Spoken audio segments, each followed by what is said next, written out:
Right, thank you very much, Richard, who's done a brilliant job chairing the meeting, and we've had some excellent speakers so far. Probably refer back to some of the things that they've said. Thank you very much to the people who've organised this meeting. Michael Hopper, I think, is one of those key people that's helped this happen tonight.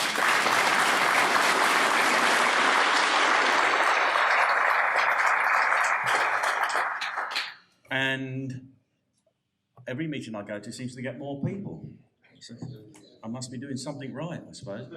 And we've done quite a few of these in the north of England now. I've been all around the country in my time, but recently we've been to Wigan and Sunderland, and now we're here, and we're getting a very good response. And of course, you are in a Labour area. There are 7 seats here in Durham. They're all held by Labour MPs, and the Labour Party has betrayed the working class.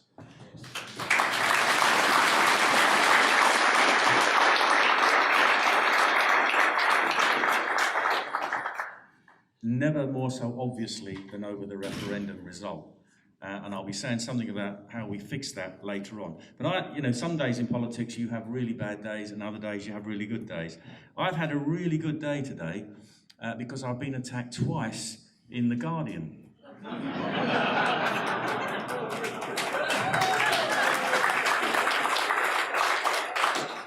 And once in the newspaper, front page news this morning, and again on their website. And I got up this morning, went downstairs, my wife said, "Oh, you're on the front page of The Guardian." I said, "Really?" She said, "Yes, UKIP membership is going up." I said, "Oh, that's brilliant." And she said, "That's because you're far right and an extremist." Am I really? And of course, that's the story in The Guardian. There's only one fact in that story, and that fact is that membership is going up.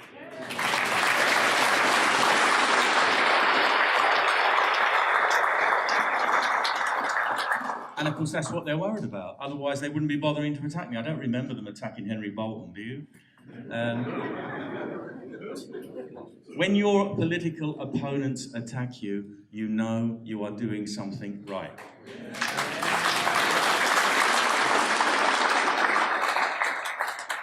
And of course, they are our political opponents because the media now is not impartial. Neither the broadcast media, and the press has never been, of course, but now the broadcast media isn't impartial or fair either. And I get attacked from both sides because recently, you may have seen, the Daily Mail did a bit of a hit job on me.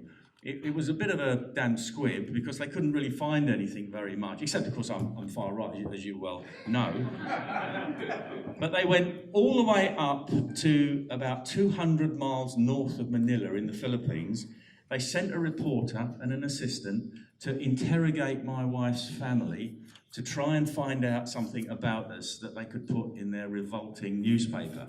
Well, they couldn't find anything. It was all quite boring. I spoke to my brother-in-law, who I haven't seen for about 20 years, and I couldn't find anything interesting to write except the usual political attacks. So I get it from the right-wing press, who support the Tory party, and I'm getting it from the left-wing press, The Guardian, that supports the Labour Party. There isn't a UKIP newspaper anymore, I'm afraid. The Daily Express no longer supports us. It's been bought out by Trinity Mirror, and although they sell the product, they talk about Brexit, etc., they don't really believe it anymore, and they're certainly not going to give UKIP any house room.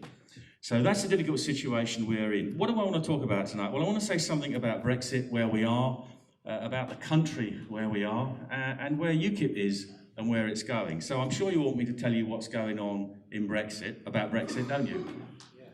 Well, as soon as I find out, I'll let you know. I did write a little book. It's not because I'm psychic or anything, but before we had the referendum, back in 2014, the referendum was promised by David Cameron. Or it looked like there might be a referendum. He did promise one, I think, as early as 2014, because of the UKIP electoral threat, of course.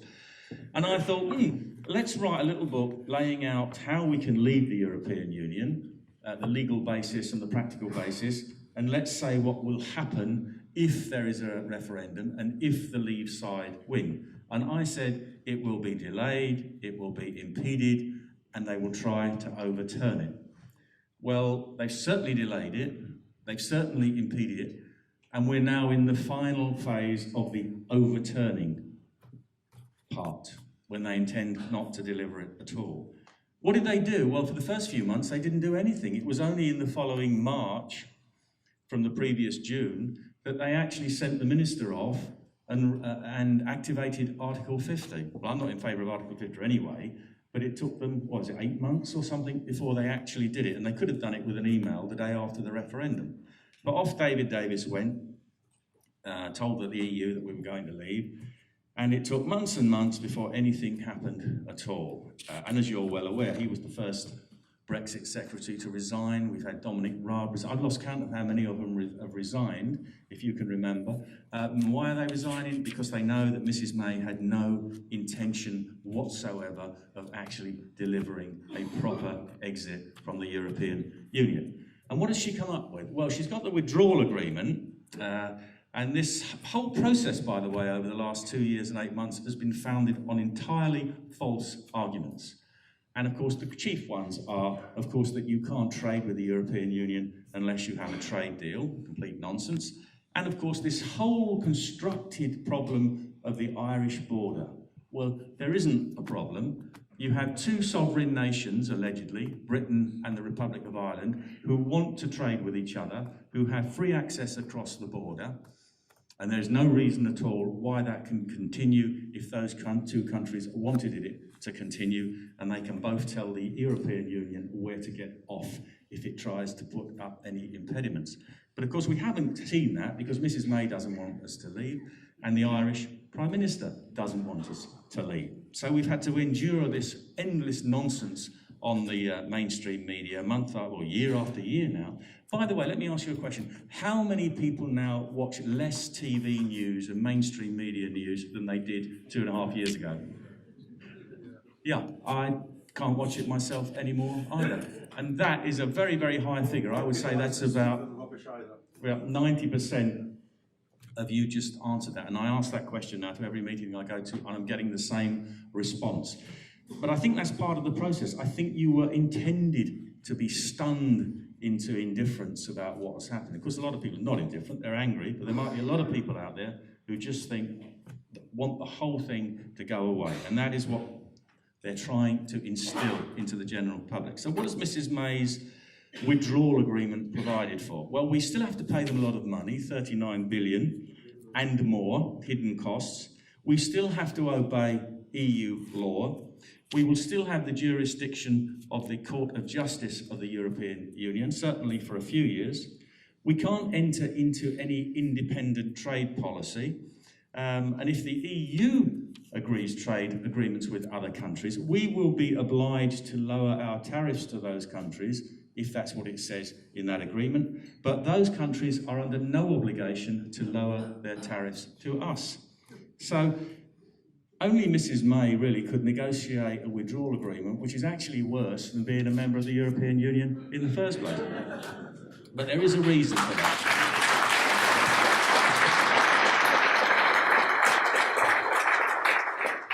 There is a reason for that, of course. I'll come on to that a little bit later. And of course, what else is in that agreement? Well, there's citizens' rights. And we have guaranteed EU citizens' rights in our country, and we will get guaranteed rights in their country. But let me say something about that. I was in a committee last year. Has anyone here heard of Mr. Verhofstadt? Well, actually, I agree with a lot of what Verhofstadt says in the Parliament, not because I think it's a good idea, but because he is logically consistent, and he actually believes in the great European project. He believes in a United States of Europe. He believes in central economic control. He believes in a central banking system, and he believes in a European army. So when he gets up and talks, he is telling you what the European Union is all about, whereas the others pretend and lie. And make out that it isn't happening at all. Well, it is. You better listen to Mr. Verhofstadt if you want to know what the EU thinks. And what was he proposing at this meeting, which is actually now in the withdrawal agreement? We have to give equal rights to every EU citizen that was here up until the day we leave, or had ever spent any time in the UK, and their children, certainly their children.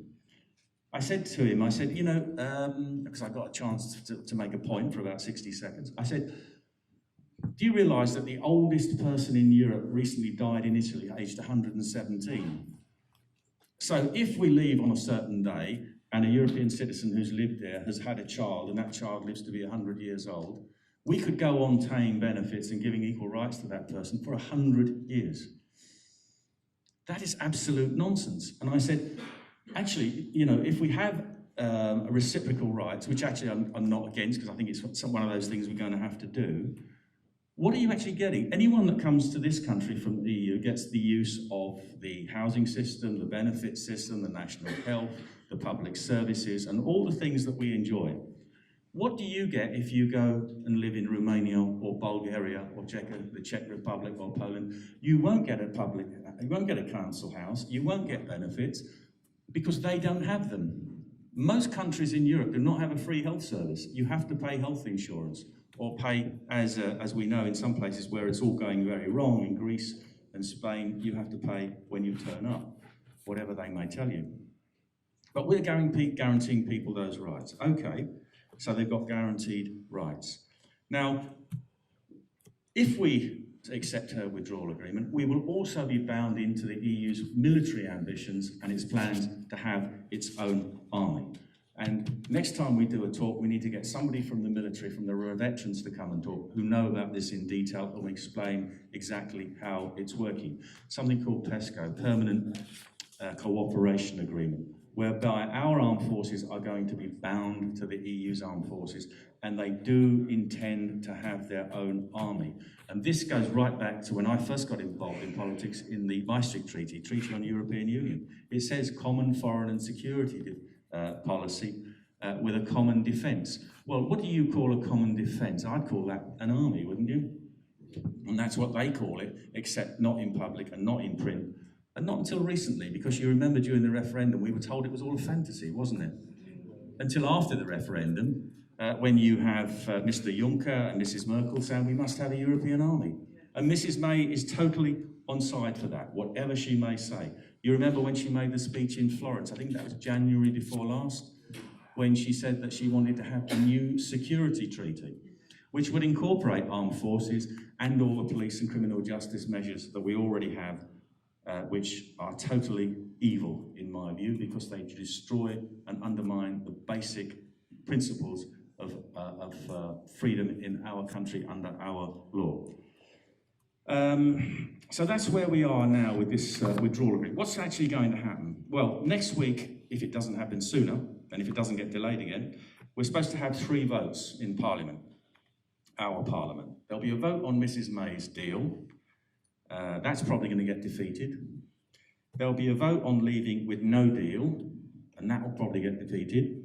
And then there'll be a vote to extend Article 50, which is likely to succeed. And what's going to happen then? Well, very likely the other 27 members of the European Council, the countries of the EU, are going to vote to agree that that is extended. They will extend Article 50. And then what are they going to do? Well, Parliament has rejected Mrs. May's withdrawal agreement. Why did they reject it? Because it was so bad? No, they rejected it because it wasn't bad enough. Because a majority of our parliamentarians don't want to leave the European Union, neither in the House of Commons nor the House of Lords. So what she will do again is go off to Brussels, grovel once more, and ask for an even worse deal, and they'll probably give it to her. And politicians shouldn't make predictions, but I'm willing to have a go, since I've got a pretty good track record so far, so I'll risk it. I think that what she'll come back with is the withdrawal agreement, plus no guarantees on the so-called Irish backstop, and inclusion in the customs union. And then you might as well have not left. And what will happen then? Well, you've heard it said, I'm sure, if we don't leave on the 29th of March, what happens about the MEPs? Should we have another European election? Well, I think they'll avoid that at all costs, because when they talk about a second referendum, they'll fix the question, of course, but what they don't want is another European referendum, European parliamentary elections, because they know what will happen, which was UKIP will top the poll again with an even bigger vote, a bigger proportion of the vote, and more MEPs than we had last time. So that's one thing that they want to avoid. How can they avoid that? They could allow us actually to remain in place till the middle of July, because that's actually when our terms end anyway in the normal course of events. That means the public wouldn't get a vote, and they can bring forward this appalling withdrawal agreement, which I'm predicting, which we may then adopt in Parliament, or they could say, well, we still need more time, so let's extend Article 50 even longer, for 6 months or a year or 2 years. Or they could keep on extending it and do what I prophesied in my book, which is you get to the next general election and then you would have both of the old parties, Tory and Labour, saying, well, you know, we shouldn't have left anyway, it's all a totally bad idea, let's go back in. This is what I fear, that what this whole charade has been about is if they can possibly stop us leaving, or if not, and we leave in name only, they prepare the way for taking us back in very easily. Because if you look at the process, what they've ended up with is what other countries have when they're trying to join the European Union. They gradually accept more and more power from the European Union under agreements until they're ready to actually formally join. And that is what I fear is going to happen. But it would never be too late to leave. If we had had a patriotic Prime Minister and a patriotic government in power on the 24th of June 2016, this is how they would have left. And they know this as well as I do. It's not rocket science. You would have repealed the 1972 European Communities Act as a first step in the process. We would have left under our law, not their law.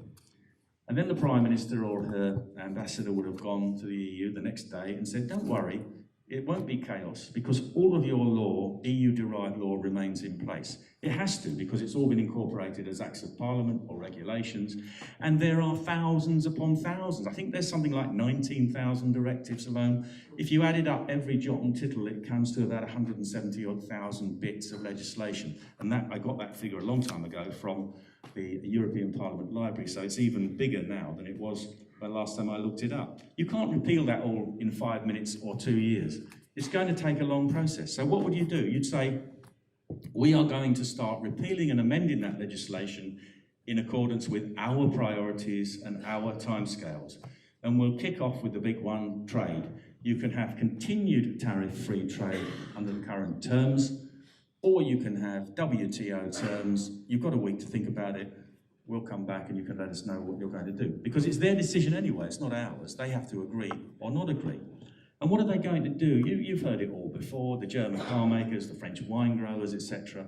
They're all going to be saying, we need to continue on the same terms, and the Commission would be forced to actually accept that deal, which would actually be much better for them than it would for us. But we would write into that agreement saying that we are now free to pursue our own trade agreements with the rest of the world if we want to. And you don't need trade agreements in order to trade with people. It's countries that trade together. And trade agreements are an option, and we don't always need them. Sometimes it's better not to have them, depending on the terms that the other country wants to put into their trade agreement, because most of the tariffs now, financial tariffs, are quite low.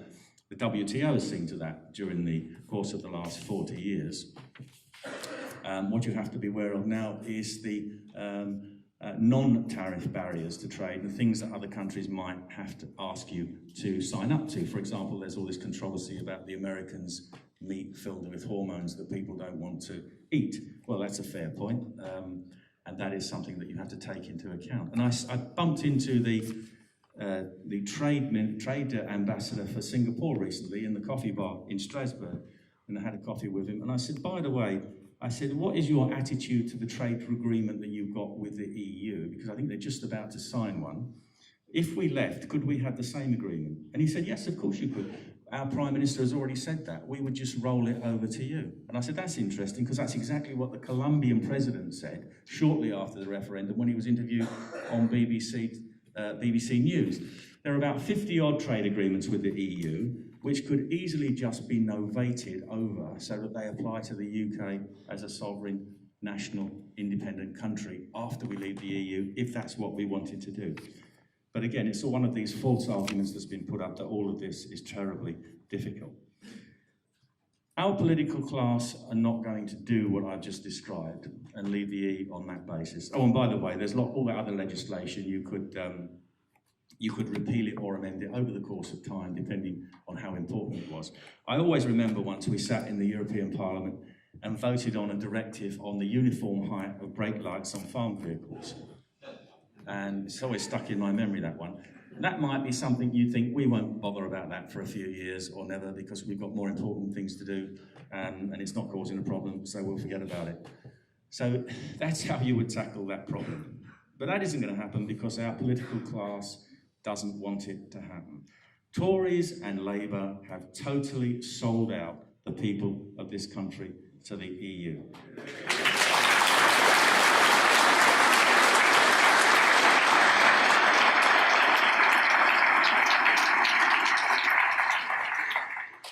For some reason best known to themselves, they want to be ruled and governed by a foreign power under a foreign flag, and that is the European Union. And the big mystery in this is Comrade Corbyn, because me and him only had one thing in common over the last 40 years or more, and that was opposition to membership of the European Union. And his arguments would be the same as UKIP's, basically, which is that it's undemocratic, it's anti-democratic, and it damages the economic interests of working people, especially those at the bottom end of the economic scale. And you can see videos of him saying this on YouTube, I'm sure you have. Exactly those points. And he was absolutely right, but now he's changed his tune. And the reason he's changed his tune is because he now runs a party where it's got about 500,000 members or followers, I believe, and half of them want to stay in. And he has to worry about those people. I wonder if there's a kind of sophisticated Marxist-Leninist plan behind this, so that if he gets into power, he'll then turn around and say, well, actually, we now can't do any of the things that I want to do, like renationalise the utility companies, which actually I don't think is a bad idea if you could afford it, but that's another story. But he'll turn around and say, we can't do that under the EU competition directive, and there's all other things that we can't do. Is he that clever? Is he really doing that? I don't know. I certainly don't want to take a risk on it, because the last thing I would like to see is Jeremy Corbyn in power. But to all intents and purposes, as far as we know, Labour Party, Tory Party, it's not even worth mentioning the Lib Dems, is it? We know where they stand. They don't mind who governs them, so long as they don't have to do it themselves.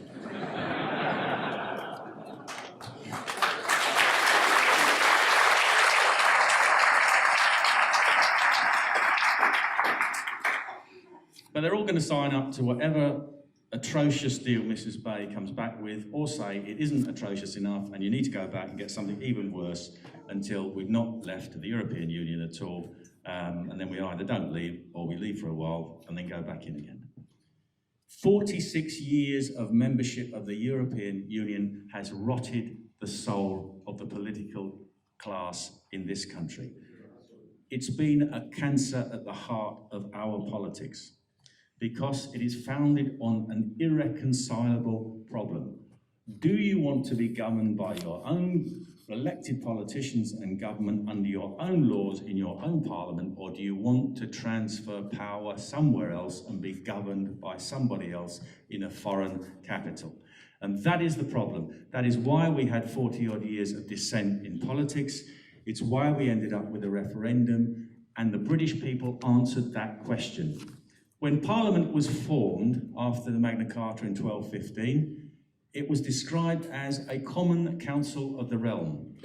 Now, the first parliaments didn't meet properly till about 1220s. The first proper parliament with Commons and Lords was 1265. And what were they there for? They were there to represent everybody. Now, of course, it wasn't democratic. Nobody's pretending it was. But they were called in periodically by the king because he needed to know the tenor of public opinion. What could he do and get away with, or was he going to have a rebellion? That's why Parliament was formed in the first place. And of course, its chief power that it took to itself over the years that came was the power to control taxation, the raising, and if not the spending of money. But you couldn't raise money without the consent of Parliament. And as I said, it was called a Common Council of the Realm. Well, we had this political dissent, didn't we, for all of these years from our membership up until 2016, amongst the political parties. And they could never resolve it. And that's why my party came into existence. It's why we did so well over the years and why we forced the referendum through our electoral threat. So what did they do to resolve the problem? Well, David Cameron said, we will ask, he didn't say it literally, but this is what he did, we will ask the Common Council of the realm, and that's the people. And the people decided by a majority of voters that they wanted to leave. And then the ruling elite said, wrong answer, we're not going to do it. We can't tell them outright, we've just got to pretend we're going to do it and then not do it. If they betray the result of the referendum, then we will enter into political civil war that will go on for decades to come. Back in 1642, a real civil war started because Parliament and King were in opposition. The King put himself in opposition to Parliament. What will happen if they betray the referendum is that Parliament will put itself in opposition to the people. And we could resolve that problem if we had a fair voting system, but we don't. We have a first past the post system where people tend to vote Tory because they hate Labour, or they vote Labour because they hate Tory more, and people vote for what they hate least rather than what they actually want. And that's why we end up with the game of musical chairs in Parliament, where you've got one seat, two players, and periodically they change positions. And this is why one of UKIP's key policies going forward is to introduce a fairer voting system and some form of proportional representation. A few years ago in Parliament, I sat in a group with a chap called Matteo Salvini. They have a fair voting system in Italy. Salvini stopped being an MEP, he became an MP, he became a minister, and now he has been able to take action that has cut illegal immigration into Italy by 90-odd%. Think what we could do in this country if we had a fair voting system and we could turf out the people that we've got there now and put in some people who actually want to do something that's in the interests of the British people.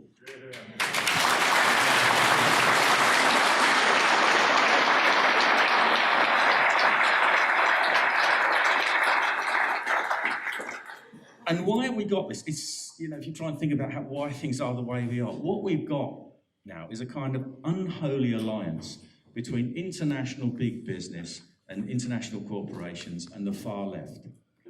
And their interests converge for a while anyway. They both want centralised lawmaking from a supranational level that can give them the things they want. Big business wants to be able to lobby the European Union to get the kind of laws that it wants that will help them and put their smaller competitors out of business. The ideological left want open borders. They want mass uncontrolled immigration because they don't believe in the nation state and they want to destroy national loyalty, national identity. And big business wants uncontrolled immigration and open borders because they want cheap labour. They want a never-ending supply of cheap labour. So at the moment, their interests coincide and complement each other. But I don't think that's going to go on forever. And this is probably the single issue that made people realise that we're no longer in control of our political destiny, was the effect of mass immigration. And this is why you're seeing so much unrest across Europe now, in France and other countries. For two reasons, I think, especially in France. They are overtaxed and they have too much immigration. And you've seen now they've been out on the streets. You won't have seen it very much on the BBC or ITV or Channel 4, you might see the occasional report, but they've been out every weekend, not just in Paris, but up and down France, in towns and villages for the last 18 weeks, I believe. The yellow jackets, that's right. Now, if you think you've seen something bad so far, you ain't seen anything yet. Because back in December, again, you won't have seen this on the BBC or Channel 4 or Sky or ITV. Mrs. May signed up to something called the UN Global Compact on Managed Migration. And what that means, what that's going to do is basically, essentially, to make illegal immigration legal. They are going to make it much easier for migrants to come. They are going to make it much more difficult to send illegal migrants back where they came from. And they are going to criminalise dissent through so-called hate speech laws and xenophobia laws, so that if people have the temerity to actually object to what's going on, they will be criminalised. And what is this mass immigration been about? Now, my party is not opposed to immigration. I'm not opposed to immigration, I never have been. I married one 31 years ago, and we're still together. But immigration should be about an amount of immigration that is right in the numbers and in the types of people that you let in, so that they integrate into your society and don't require it to be changed into something else. That's not what we've had with mass immigration. It's been uncontrolled, essentially. It's been unlimited, essentially. We've had something like 8 million people come since Tony Blair was Prime Minister, and that's probably a conservative estimate with a small c. Was that immigration about transforming society into something else from an ideological point of view? And I think you have to say that it's obvious that that's what it was about. And now many parts of Britain, as indeed many parts of Western Europe, appear to be foreign countries inside our country. We have to stop mass uncontrolled immigration, and we have to be able to integrate the people that we've already got. And I think we should do what the Australians have done and said, well, if you don't like it here, nobody is obliging you to stay.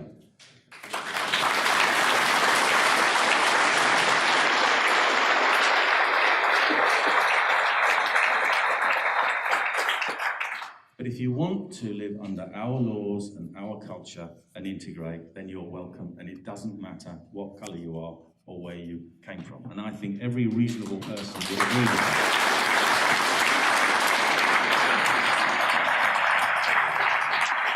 While all that's going on, of course, we've got other issues.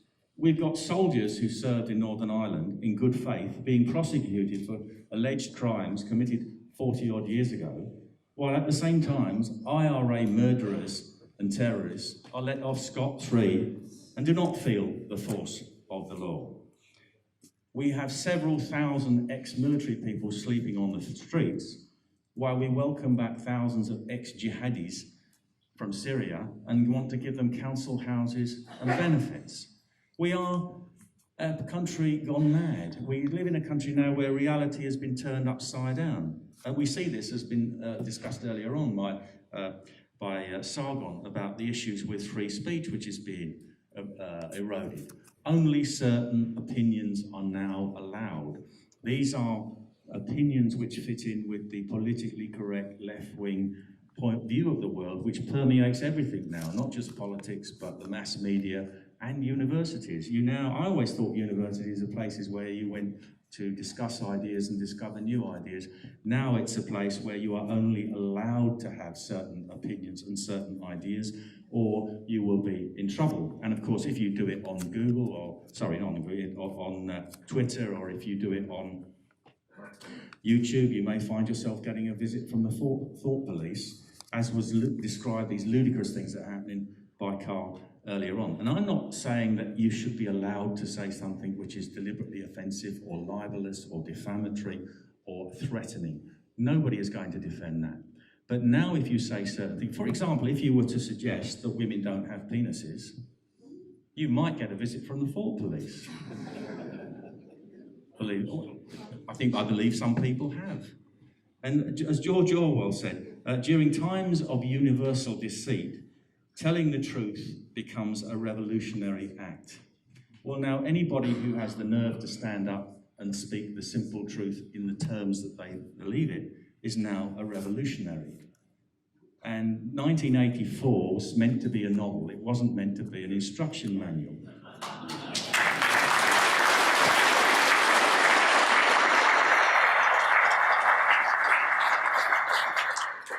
What they're doing is creating what's been called a gulag of the mind. The old crude way to do it in Soviet Russia or communist China was to create a real gulag where people disagreed and said the wrong things. You sent them off to a camp miles away in the deserts or in Siberia where they were forced to be re-educated if they were lucky enough to survive. There's a much easier way of doing that now, is you just prevent people from thinking or saying things or saying what they think by this gulag of the mind where you put pressure on them. Then you're not allowed to say certain things. You will be deplatformed if you say certain things. You won't be reported in the mass media if you're a politician and you say certain things, and you might actually get a visit from the real police, and you might actually find yourself in prison if you go too far. How are we going to combat this? And then I'd like to come on, what is UKIP doing now? Where is UKIP? Well, Richard was very kind about how we'd survived the last 12 months. And when I took over as leader, I wasn't sure that we would, quite frankly. I inherited an appalling situation. We were on the verge of collapse, and I'm not sure I will ever decide whether it was sheer incompetence or sabotage, but either way it doesn't matter because we were about to collapse. Anyway, I didn't save the party. The members of UKIP saved the party because I gave them the opportunity to do so. I gave them the opportunity to raise the money to get us out of the financial hole that we're in, and they did that. And I've taken some fairly basic decisions about how to run the party, which is now why the membership is going up. The Guardian's quite right. Why the amount of money is going up that's coming in is going up, and why we're able to raise money for elections. There's a long way to go yet, but we're not there yet. But at least we're in the right directions. And we're being attacked, as I said, because they fear us. Now, I'll just quickly go over about a couple of things. In our conference, which I think was the most successful conference that we ever had back in last September, we published a manifesto. We published that manifesto, and which has got, I believe, lots of sensible policies in it. I kept it down to about 20 pages.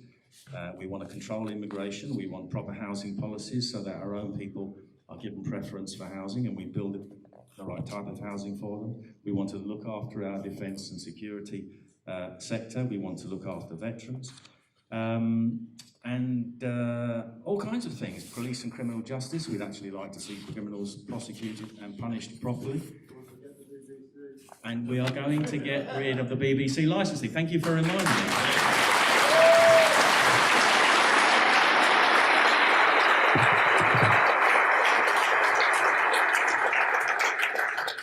Now, they're policies, and there's lots of policies in there, and I'm not going to bore you by reading them all out. But I thought, what we need is a little leaflet that explains what we stand for.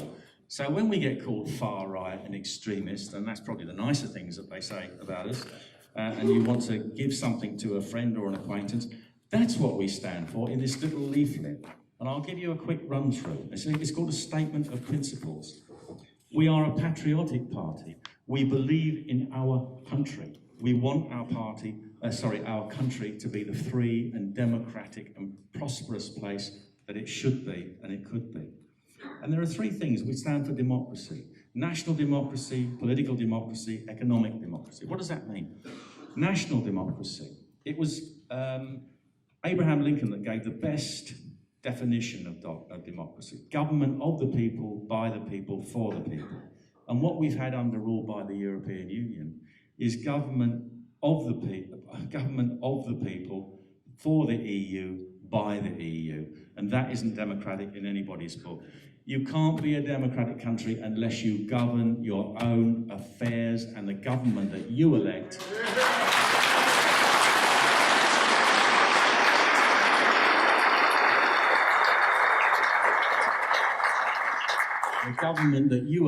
can be sacked by you, the people. You don't live in a democracy if you can't sack your government, and we live in a state now governed by the EU, governed by the Commission, and we didn't elect them, and we can't sack them.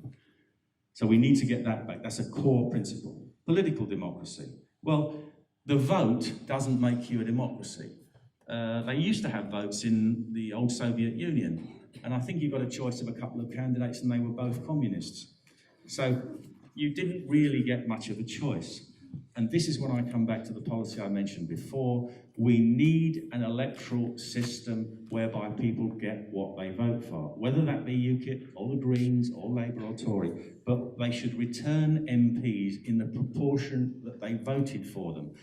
Can you imagine how different things would be if instead of being, I think it's 10 or 12 DUP MPs in Parliament, telling Mrs May what she ought to do, there were 10 or 12 or 15 UKIP MPs, we would be living in a very different place. And indeed, Mrs May probably wouldn't be Prime Minister. They would have had to get rid of her and get somebody with half an idea of what they should be doing.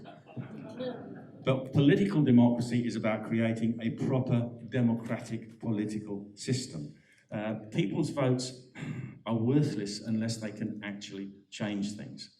And economic democracy, what do we mean by that? Well, we believe in free trade in UKIP, where it is possible, where it's free and equitable. But the economy has to be run for the benefit of the people. You can't, I have these discussions with economists in the party and whatever, which must be totally committed to free trade. Okay, I think free trade's a great idea, and the more of it we've got, the better. But how can you compete fairly with China that has got literally millions upon millions of cheap people who will work for peanuts, cheap labour, and when they need it, they've got slave labour? How can you compete with that? You have to have an economic system that says, yes, we want free trade, but no, we don't want people sleeping on the streets because they can't afford somewhere to eat or have a roof over their head at night. You will know how many people are out there sleeping on the streets.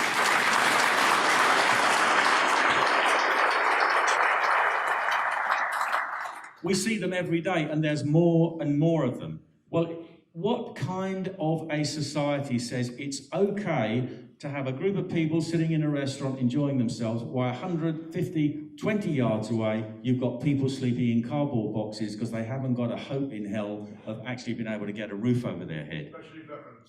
Yes. Yeah.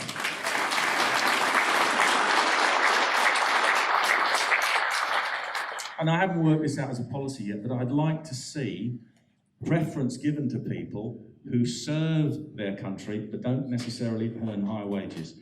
People like veterans, fire service, police, teachers, nurses.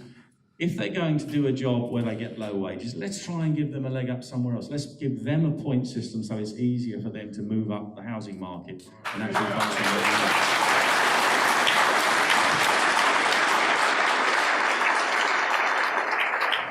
And the last bit, what I've said is UKIP is libertarian and traditionalist. I hope they're not contradictory. I don't think so. Libertarianism is defined as believing in freedom of thought and action so long as it doesn't harm anybody else. And traditionalism is supporting established customs and belief. Well, what could sum up the decency of the British people and what UKIP stands for more than that? We want to live in a free, live and let live society where we're governed by our laws under our customs and our traditions. And that sounds pretty good to me. Do you agree?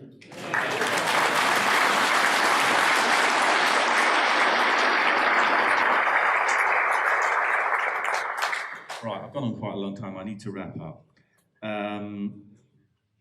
Membership's going up, money's going up. Members and money are the two important things in politics. You know what the third one is, which is even more important than that? Votes. Because if you've got members and you've got money, but you don't get votes, then you're not succeeding. And this is the next big trial that we're going to have, the next big test, because there are local elections on the 2nd of May. Now, in actual fact, we've got one much sooner than that. I've been asked to mention, and I'm happy to do it, Andrew Tranter, who can't be here tonight, but is standing in Bishop's Auckland, and there is the election for it's a council by-election this Thursday. So if any of you know Andrew, or even if you don't know him, if you can help him deliver a few leaflets between now and then. You've all been out, that's terrific, thank you. And if you live there, vote for him, please. So good luck to Andrew in that. I had a campaign meeting earlier today, because one of the things we've been able to do in the last couple of months is to raise enough money to pay 2 campaign managers.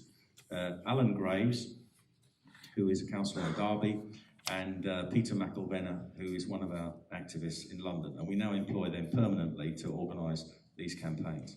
And put that in perspective, because I think the Labour Party has about 75 campaign managers or something like that. We've got 2. Now, what they're going to do is to recruit candidates. Well, what they are doing now, what they've been harder at. We've got well over 1,000 candidates in that local election, but we need over 2,000, 2,500 in order to qualify us for a TV broadcast. So if you would like to be a candidate, If you know someone who would, please step forward and volunteer. It doesn't cost any money. All you need to do is to go out and get 10 signatures on a sheet of paper in order to be nominated. And if you do want to put out leaflets, you can get about 5,000 leaflets for less than 100 quid, and we'll deliver them in your ward. We need candidates, first of all, so that we get that TV broadcast. Second, so that we up our national percentage, because the more percent of the vote we get, the more we qualify for attention from the BBC and the media later on. If we get no votes, why should they talk to us? We've got to be out there getting the votes. We're also preparing for the next general election, raising money. We don't know when that's going to be. When you see what's happening in Parliament with Mrs May's majority dwindling down to about 3 now, I believe it is, it's difficult to see how long she can go on without a general election. And they can be called at a moment's notice. I've heard it said that Corbyn doesn't want one at the moment, given the state of the Labour Party, and that may well be true, but we can't be sure. So we are also building up candidates for the general election. There are 650 seats to be fought. If you want to be a candidate in a general election, if you know someone that might want to do that, ask them to put their name forward and go through the selection process. There might be a European election, as I said earlier on. I doubt it personally, but I have to be prepared for it. And I have to raise £600,000 in order to be able to pay for a leaflet to go out to over 27 million households. And I've still got quite a way to go, and I've got 3 to 4 weeks left to find the money. So if there are any millionaires in the audience who could write a big cheque, or if you can afford a £5 or a £10, then every little will help, because every time we've had to do this, we've done it. And if there is a European election, we will fight it. And I can assure you of one thing, that if we do, the candidates that we select this time, their primary qualification will be their loyalty to UKIP. I will not preside over a system again which has seen the pocket fillers and the opportunists amongst some of the people that have gotten.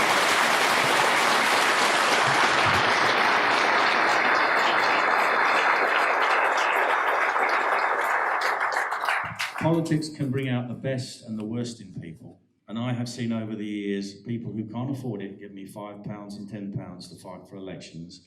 I've given people who think of me, or given UKIP, bigger cheques than that.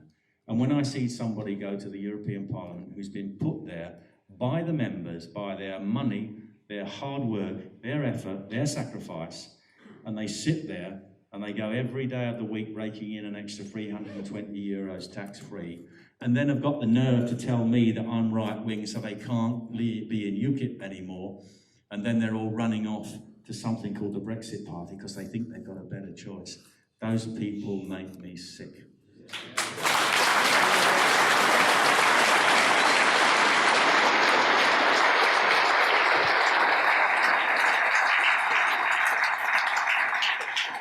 So if we do fight the next European election, top of the list of qualifications will be loyalty in the party, and then the ability to do the job.